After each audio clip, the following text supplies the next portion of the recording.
அஸ்ஸலாமு அலைக்கும் and hello everyone, welcome back to my channel. இன்றைக்கி நம்ம இந்த வீடியோவில் எல்லாருக்குமே எப்போவுமே பிடிச்ச பிரியாணியை குக்கரில் எப்படி குலையாமல் பண்ணுறதுன்னு பார்க்கலாம்.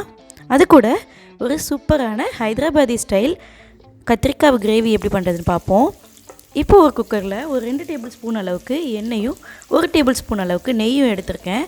இதில் பட்டை கிராம்பு ஏலக்காய் சேர்த்துட்டு இது கூட 2 பெரிய வெங்காயத்தை நீல வாக்கில் நறுக்கி சேர்த்துருக்கேன். வெங்காயம் எவ்வளோ மெலிசாக நறுக்க முடியுமோ அந்த அளவுக்கு மெலிசாக நறுக்கிக்கோங்க. இந்த அளவுக்கு வெங்காயம் நல்லா டிரான்ஸ்பரண்ட்டாக ஆனதும் இதில் நம்ம 1.5 டேபிள் ஸ்பூன் அளவுக்கு இஞ்சி பூண்டு பேஸ்ட்டு சேர்த்துக்கலாம். வெங்காயம் நல்லா செவக்க விடும்போது தான் அது பிரியாணிக்கு நல்ல ஒரு நேச்சுரலான ஒரு கலர் கொடுக்கும். பாருங்கள், இஞ்சி பூண்டு பேஸ்ட்டு வதங்கிருச்சு. நான் 1.5 டேபிள் ஸ்பூன் சேர்த்துருந்தேன்.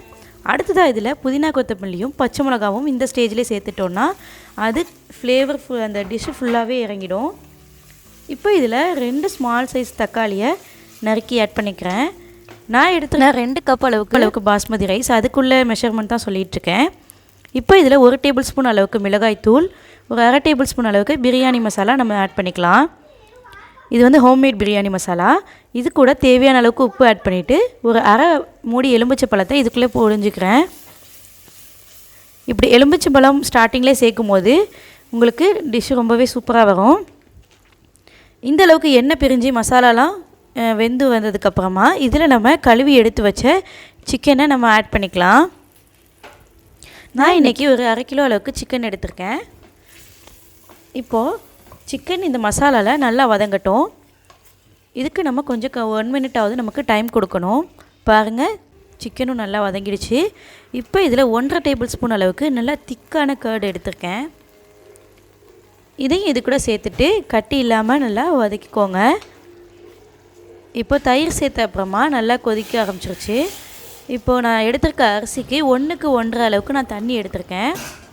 இப்போ தண்ணி வந்து நான் கொஞ்சம் ஹாட் வாட்டராகவே இதில் நான் ஆட் பண்ணிக்கிறேன். எப்போவுமே பிரியாணி செய்யும் போது நம்ம பச்சை தண்ணி தூக்கி நம்ம மட்டனோ சிக்கனோ அது மேலே ஊற்றாமல் இந்த மாதிரி கொதிக்கிற தண்ணி ஊற்றினோம்னா சீக்கிரமாக கொதியும் வந்துடும், வேகிறதுக்கும் அது ஈஸியாக இருக்கும். இப்போ இந்த ஸ்டேஜில் நம்ம ஊற வச்ச பாஸ்மதி ரைஸை ஆட் பண்ணிக்கலாம். பாஸ்மதி ரைஸ் வந்து ரூம் டெம்பரேச்சரில் ஒரு 20 மினிட்ஸ் கண்டிப்பாக ஊற வைக்கணும். அப்போ தான் நமக்கு லாங் ரைனாக வரும். அடுத்து இந்த கேப்பில் கத்திரிக்காய் கிரேவி எப்படி பண்ணுறதுன்னு பார்த்துடலாம். இது ஒரு ஹைதராபாதி டிஷ்ஷு. ஸ்பெஷலாக எனக்கு பிடிச்ச இந்த கத்திரிக்காய் கிரேவியை உங்கள் கூட நான் இந்த வீடியோவில் ஷேர் பண்ணியிருக்கேன். இது ஒரு கண்டிப்பாக மஸ்ட் ட்ரை ரெசிபி. இப்போ இந்த கத்திரிக்காய் வந்து இந்த மாதிரி 4 கீறி பூச்சி எதிர்க்கா இந்த மாதிரி செக் பண்ணிக்கலாம்.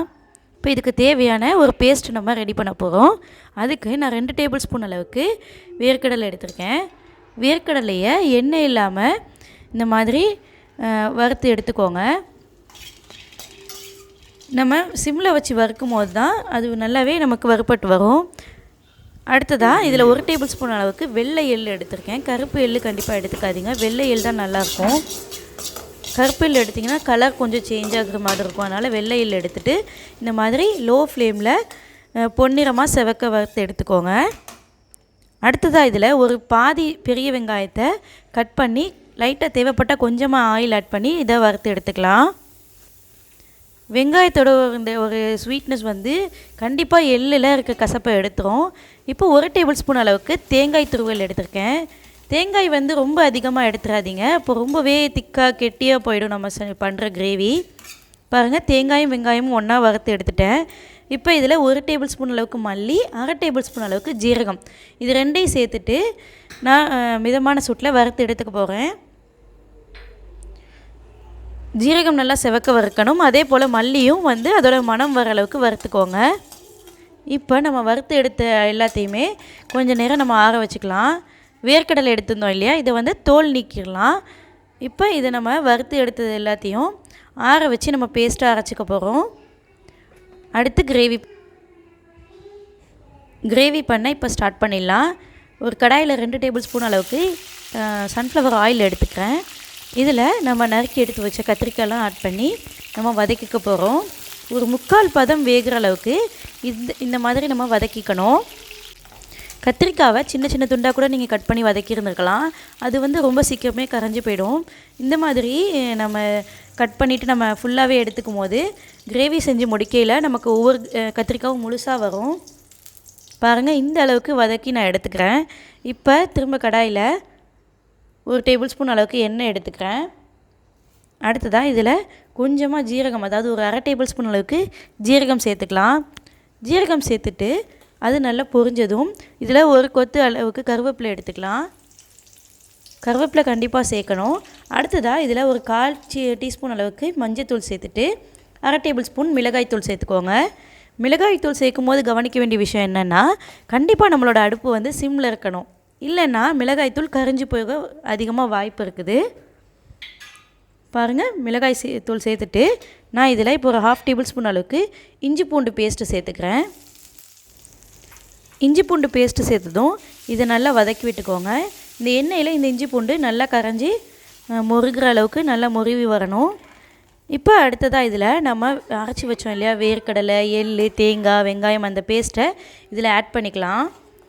இதில் ஆட் பண்ணிவிட்டு இந்த மசாலாவும் எண்ணெய் பிரிஞ்சு வர அளவுக்கு கொஞ்சம் வதக்கி இதுக்கு டைம் விட்டுக்கோங்க.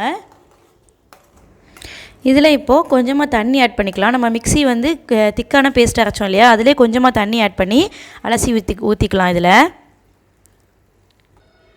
இப்போ இந்த கிரேவி பேஸ் வந்து கொஞ்சம் கொதிக்கட்டும். இப்போ பாருங்கள், ஒரு 5 மினிட்ஸ்க்கு அப்புறம் நல்லா கொதிக்குது. இப்போ இந்த ஸ்டேஜில் நம்ம வதக்கி எடுத்து வச்ச கத்திரிக்காவை இதில் ஆட் பண்ணிக்கலாம். இப்படியே ஒரு சிம்மில் ஒரு 20 மினிட்ஸ் வச்சு எடுத்திங்களாக்கா ரொம்ப அருமையான கத்திரிக்காய் கிரேவி நமக்கு ரெடி ஆகிடும்.